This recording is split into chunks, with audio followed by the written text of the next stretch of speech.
한덕수 국무총리 후보자의 이틀째 국회 청문회에서는 공직과 사기업을 오고 가는 이른바 회전문 논란에 대한 공방이 오갔습니다.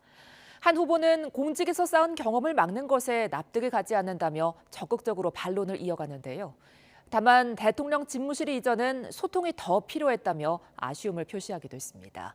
보도에 김세호 기자입니다. 한덕수 국무총리 후보자의 이틀째 국회 인사청문회에서는 한 후보자가 근무했던 법무법인 김앤장이 주요 쟁점이었습니다. 더불어민주당 의원들은 김앤장이 론스타뿐 아니라 신일제철 등 일본의 전범 기업 등 사회적 물의를 일으킨 기업들을 대리했다는 점을 집중 파고들었습니다. 특히 한 후보자가 직간접적으로 관여했는지 따져 물었습니다. 김앤장이 일본의 전범 기업을 대리하고 가습기 살균제 사건에 외국 기업을 대리하고 그리고 폭스바겐 불법 배기가스 불법 조작 사건이나 BMW 화재 사건을 대리했다는 거 모르셨습니까?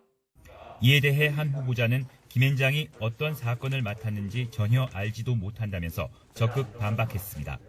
초기에 미국 변호사의 요청을 받아서 우리나라의 모 로펌에서 아마 도와준 적이 있을 겁니다.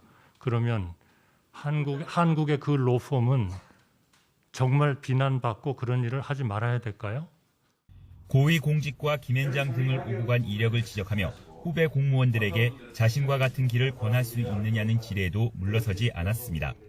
그렇게 하시겠습니까? 답변 드릴까요? 그렇게 하시겠는지 먼저 말씀해 주십시오. 드릴까요? 후배들에게 권하시겠습니까? 입법부가 정한 규정 내에서 자기가 가진 거를 활용하겠다. 그거를 막아야 된다는 거는 그건 저는 좀 납득하기 어렵습니다.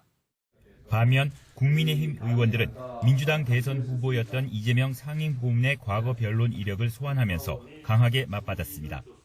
사귀던 여성을 만나주지 않는다고 그 집에 찾아가서 그 모녀를 잔인하게 살인한 범인을 변호한 심신미약으로 변호한 사람이 대통령 후보가 했습니다. 그때 그 대통령 후보 문제 삼았습니까? 한 후보자는 대통령 집무실 이전에 대해 아쉬움을 나타내기도 합니다.